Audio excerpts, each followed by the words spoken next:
Маргааш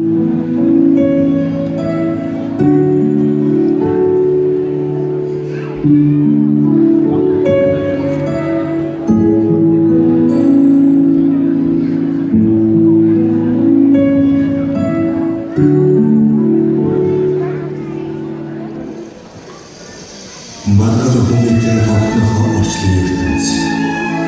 Мөн чанартай агуулгын хооцлог байна. Төгс төгөлдөр хэм.